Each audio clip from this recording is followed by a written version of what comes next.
जय हिंद मेरे प्यारे विद्यार्थियों, स्वागत है आपका चंद्रा कोचिंग में।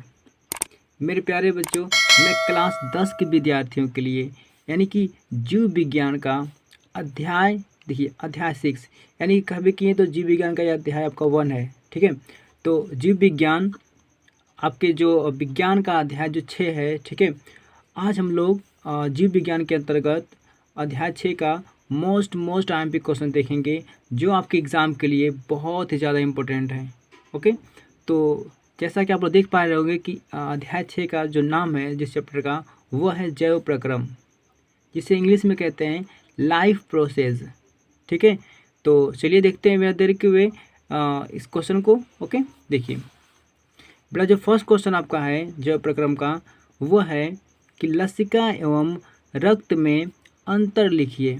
ठीक है, आपको लसिका एवं रक्त में अंतर को लिखना है, बताना है आपको। ओके, चलिए नेक्स्ट हम देखते हैं, नेफ्रॉन की संरचना का नामांकित चित्र बनाइए। ओके, नेफ्रॉन, देखिए ये क्वेश्चन बहुत ही इंपॉर्टेंट है। नेफ्रॉन को आप लोग जरूर पढ़ के जाइएगा। ओके, ऐसा ना कि इसको भूल जाएं। नेफ्रॉन से क्वेश्चन जरूर ही एग्जाम में आते हैं, मोस्ट IMP एकदम से आपके लिए। ठीक है, चलिए तो नेक्स्ट क्वेश्चन देखते हैं, तीसरा वाला, मनुष्य के उत्सर्जन तंत्र का नामांकित चित्र बनाइए। ये भी आपका इम्पोर्टेंट है। ठीक है ना, यानी कि बेटा ध्यान दीजिएगा आप लोग, यानी कि सेकेंड और थर्ड ये मोस्ट इम्पोर्टेंट क्वेश्चन आपके हैं, इसे जरूर पढ़ के जाइएगा। चलिए देखते हैं 4 क्वेश्चन, श्वसन तथा प्रकाश संश्लेषण में अंतर लिखिए। ओके, श्वसन और प्रकाश संश्लेषण में क्या करना है आप लोग को, डिफरेंस बताना है। क्वेश्चन नंबर 5, मनुष्य के हृदय की आंतरिक संरचना का नामांकित चित्र बनाइए। ठीक है, ये भी क्वेश्चन एग्जाम की दृष्टि से बहुत ही इम्पोर्टेंट है। चलिए देखते हैं नेक्स्ट क्वेश्चन को, धमनी एवं शिरा में अंतर लिखिए। धमनी और शिरा में क्या करना है आप लोगों को, डिफरेंस बताना है। ठीक है, चलिए 7वां क्वेश्चन देखते हैं, ग्लाइकोलाइसिस। ग्लाइकोलाइसिस क्या है, इसके प्रमुख पद लिखिए। ठीक है, यानी कि ग्लाइकोलाइसिस क्या है, इसके प्रमुख पद को बताना है। ओके, चलिए नेक्स्ट क्वेश्चन देखते हैं बेटा आपका, देखिए मनुष्य के पाचन तंत्र का नामांकित चित्र बनाइए। ये भी क्वेश्चन एग्जाम की दृष्टि से बहुत ही इंपॉर्टेंट है। ठीक है, कि मनुष्य के पाचन तंत्र का नामांकित चित्र। ठीक है, इसे जरूर पढ़ लीजिएगा बेटा। चलिए आगे देखते हैं क्वेश्चन, प्रकाश संश्लेषण की प्रक्रिया को समझाइए। ठीक है, यानी प्रकाश संश्लेषण की प्रक्रिया का करना आपको समझाना है। क्वेश्चन देखिए 10वां, ऑक्सी श्वसन तथा अनाक्सी श्वसन में अंतर स्पष्ट कीजिए। यानी कि लिखना है आप लोगों को। ठीक है, यानी कि ऑक्सी श्वसन तथा अनाक्सी श्वसन में अंतर बताना है आपको। चलिए 11वां क्वेश्चन देखते हैं, रक्त लसिका तथा हृदय के कार्य लिखिए। यानी कि बेटा क्या करना है आप लोगों को, रक्त लसिका तथा हृदय के कार्य को लिखना है, यानी कि बताना है आपको। देखिए बड़ा 12वां क्वेश्चन देख लेते हैं हम लोग, प्रकाश संश्लेषण को प्रभावित करने वाले कारक के नाम लिखिए। यानी कि जो प्रकाश संश्लेषण को जो प्रभावित करने वाले जो आपके कारक है ना, क्या करना, उनका नाम बताना है आपको। ठीक है, चलिए देखते हैं 13वां क्वेश्चन, अमीबा में भोजन के अंतर्ग्रहण की विधि का नाम बताइए। ठीक है, जो आपके अमीबा होते हैं, अमीबा एक जीव है आपका। ठीक है, तो अमीबा में भोजन के अंतग्रहण की विधि का नाम बताइए। ठीक है, चलिए तो देखते हैं नेक्स्ट क्वेश्चन।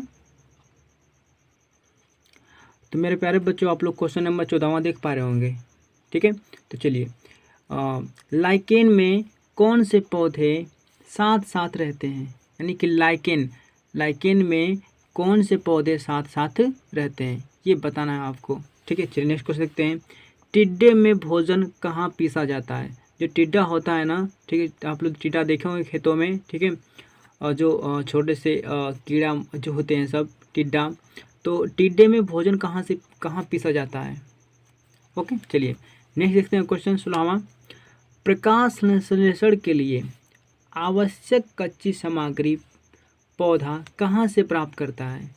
ठीक है, तो मेरे प्यारे बच्चों ध्यान दीजिएगा, यहाँ पर क्वेश्चन कह रहा है ना कि प्रकाश संश्लेषण के लिए आवश्यक कच्ची सामग्री जो जो एक्स्ट्रा जो कच्ची सामग्री होती है, जो इसको आवश्यकता होती है पौधे को, वो कहाँ से प्राप्त करता है? ठीक है, बताना है आप लोगों को। नेक्स्ट देखते हैं क्वेश्चन, स्वपोषी पोषण तथा विषम पोषी पोषण में अंतर लिखिए। ये भी क्वेश्चन एग्जाम की दृष्टि से बहुत ही इम्पोर्टेंट है। ठीक है, चलिए नेक्स्ट क्वेश्चन देखते हैं। हमारे आमाशय में अम्ल की क्या भूमिका है? यानी कि आमाशय मतलब हमारे पेट। ठीक है, तो हमारे आमाशय में अम्ल की क्या भूमिका है? आपको एसिड यानी कि अम्ल की भूमिका बतानी है। ओके, चलिए देखते हैं नेक्स्ट क्वेश्चन। आपका 19वां क्वेश्चन है, मनुष्य में ऑक्सीजन तथा कार्बन डाइऑक्साइड का परिवहन कैसे होता है?